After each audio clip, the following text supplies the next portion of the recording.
TV today is with Geoffrey Ricketts. Now, Jeff's a major personality in the harp world in northern Texas. He's got a fantastic curriculum of music. He spreads himself far and wide. And we've got him online now. And we're going to talk to Jeff for a few minutes. Welcome to the Harp TV, Jeff. Welcome. Thanks for agreeing to be interviewed. Well, hello, Andy. It's great to have your phone call here and also to be interviewed for Harp Television. I was really impressed, first of all, Jeff. You're in North Texas, is that right? That's correct. In between Dallas and Fort Worth in a small bedroom community called Bedford. Bedford. So what's a pedal harp rock musician doing in North Texas playing the pedal harp? How did you come to be drawn to this instrument? It's a very interesting story.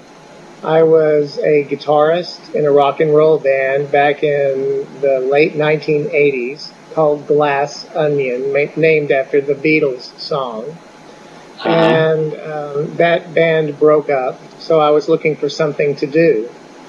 South of Dallas, there's a place called Scarborough Fair, named after Scarborough, England. And they do a Renaissance festival, and I started performing down there with my guitar as Geoffrey the Sorcerer.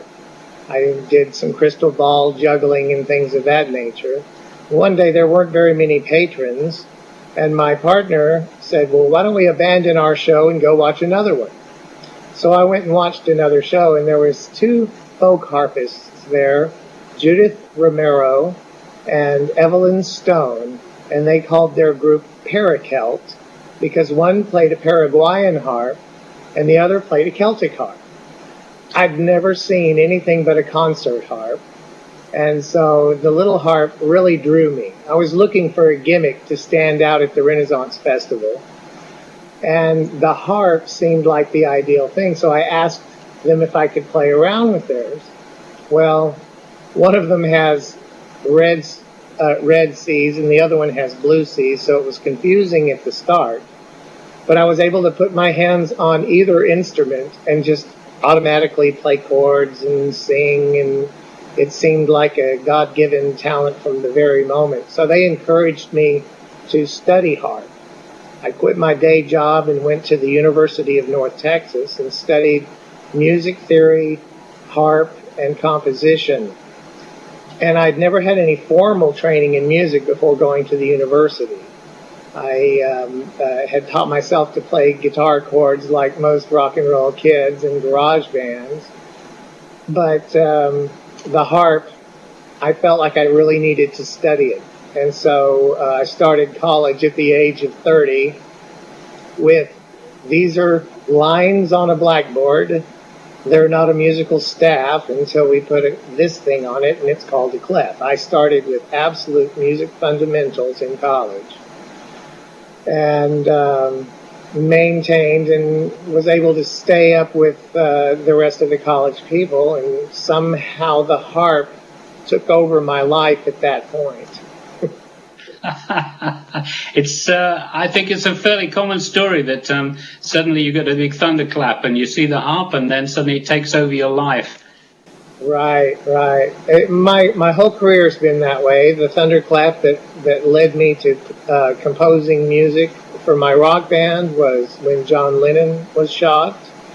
I had a dream that night that I was visited by him, and got woke up from that dream by my boss at work telling me the news that John had been shot. And it was just so very real that it seemed like I had just been in some room with him, getting these weird spiritual feelings. And I thought, well, John wouldn't want that. He's just this guy from Liverpool. And so I wrote this song called Worship Peace, where I talk about worshiping peace rather than the man who stands behind it. And that sort of became the focus of my entire music career after that, was that first song I wrote. I wanted to help the world see that as long as we put figureheads ahead of their message, we're going to fight with each other. You've been very generous on your Facebook. You've got a whole list of of tunes. And I see Peace is one of the ones down there, probably 20 or 30. I've been listening to them, and they're really very, very varied folk, very varied musical compositions there, Jeff. I do congratulate you. It's very obviously that university did a good job. Oh, well, thank you. And there's also just the overall inspiration, these flashes of insight that come, like that dream and meeting Pericelt. Right before I met them, I had another dream where I saw a harp being thrust up through the water like Excalibur. So it's like dreams herald in a change in my life. And it just seems to keep happening that way. And the harp is only one of many things that I do, but the way that I use it is so unique that it started to gain attention. And have you been, do you manage to be successful with your group, with your varied music? What do you mainly do? Have you got, I didn't check, have you got a CD, or how do you produce your music? Well, I produce my music. I have a small digital workstation in my studio where I teach, and I record everything on that. Now, some of the earlier rock and roll that I did, we went into a 24-track recording studio with the big 2-inch tape and, the whole 9 yards. But all of the things that I've been producing recently have been being done here in my home, such as the Psychedelic Dream, and the album The Veil, and the one which is based upon Celtic folk music called Fanny Power. Those albums were all recorded right in my home, and then I uploaded the music and made it available for sale. So I am having some success with that. Mainly people stream my music and don't buy it, and so that's sort of disheartening. But that's the trouble. Do you tour at all with your band? Do you tour? You've got a band. What's the name? Right. The band, the concept for the band has been around for a very long time. Two of the members, the bass player and myself, have worked together since the Glass Onion days in the 1980s. The new members of the band are just now coming together to do what I've done in my recording studio on my own live. So we're preparing for our first live performance as part of the international effort Harpists for Peace Day. And, that's what we do here. So live harp playing is the way forwards, and I hope the whole world will take note of what we're pioneering here. So Jeff, we'll move back to the festival and what's going on this weekend. But will you be likely to visit the UK at all, or have you got any plans to come to Europe? Well, they're not. I don't have plans on the roster as of yet. But I've just met a gentleman who knows a lot of people, who's also taking a lot of interest in my music because of its unique style. And I believe that you're just about to see a lot more from me, as I've just had another one of those dreams. And it seems like the things that were happening in that dream are happening now, such as this telephone call right now, or this Skype or Uvu call that we're doing right now. You never know how things come about and why things come about, and so we're delighted to be part of it.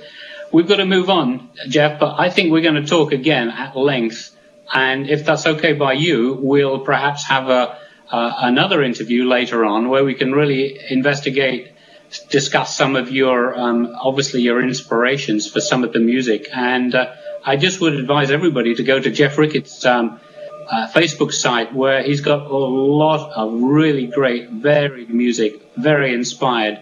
And I have to say, Jeff, it's a privilege to talk to you. So thanks a lot for coming and just giving us a taster of your life. And can we stay in touch? Absolutely, Andy. It's a pleasure to talk with you as well. And it was good to meet you as well, Mark. He's the sound engineer for those of you watching. I'll try to work out some of my sound issues on this end in the meantime before the next time we speak. And we'll put up one of your CDs. We'll discuss this later up on the site here on the live stream Harp TV, so that people can come to get to your CDs and your music and hopefully learn a little bit more about you. Jeff, thanks very much. It's been a pleasure. Well, it's been a pleasure for me too, Andy, and thank you very much.